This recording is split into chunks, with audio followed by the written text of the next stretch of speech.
எல்லாருக்கும் வணக்கங்க. எல்லோரும் நல்லா இருக்கீங்களா? கண்ணம்மாஸ் விலாக் சார்பாக அனைவருக்கும் இனிய தீபாவளி நல்வாழ்த்துக்கள். இன்றைக்கி நம்ம வீடியோவில் என்ன பார்க்க போகிறோம்னா, ரவா லட்டு தாங்க செய்ய போகிறோம். 2 பொருள் இருந்தால் போதும். ரவையும் வெள்ளை சுகர் இருந்தால் போதுங்க.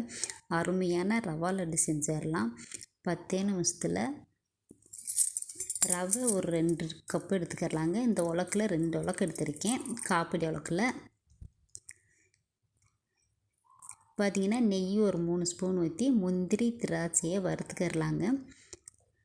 2-3 பாதாம் பருப்பும் சேர்த்துருக்கேன்.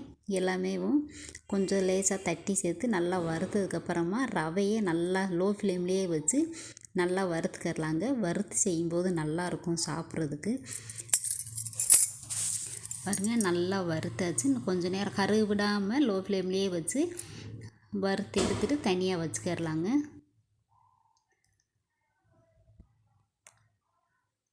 ரவா லட்டு செய்யும்போது இந்த மாதிரி வறுத்து நீங்கள் மிக்ஸி ஜாரில் கூட சேர்த்துக்கிறலாங்க. நான் மிக்ஸி ஜார்லாம் அரைக்கலை.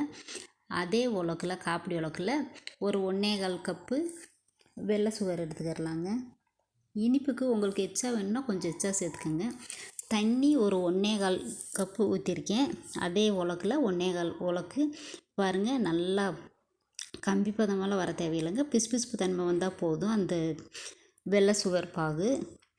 இப்போ ரவை வறுத்து வச்சுருக்கோம் இல்லையா, அதை சேர்த்து நம்ம நல்லா லோ ஃப்ளேம்லேயே வச்சு நல்லா கிண்டிக்கிட்டே இருக்கணுங்க.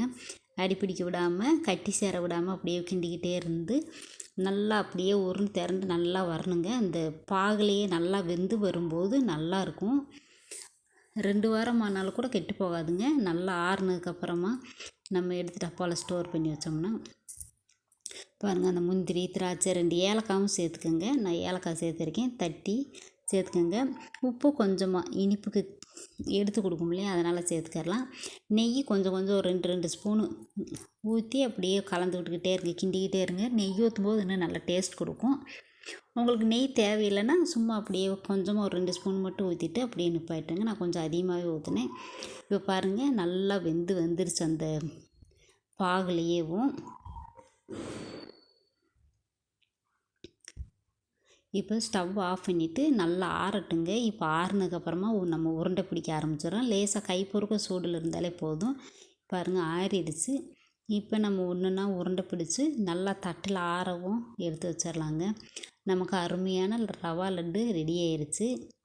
கையில் கொஞ்சம் நெய் தடவிக்கிட்டு அப்படியே உருண்டை பிடிங்க. அப்போ தான் கையில் ஒட்டாமல் வரும். குழந்தையெல்லாம் விரும்பி சாப்பிடுவாங்க இந்த மாதிரி செஞ்சு கொடுத்தீங்கன்னா. ஊர் கொடுத்து வரலாம்னு தான் இவ்வளோ செஞ்சுருக்கேங்க. அருமையான ரவா லட்டு ரெடி ஆயிடுச்சு. இது போல் நீங்களும் செஞ்சு சாப்பிட்டு பார்த்து எப்படி இருக்குன்னு சொல்லுங்கள். வீடியோ பிடிச்சிருந்தா லைக், ஷேர், கமெண்ட். பாய். நன்றி, வணக்கம்.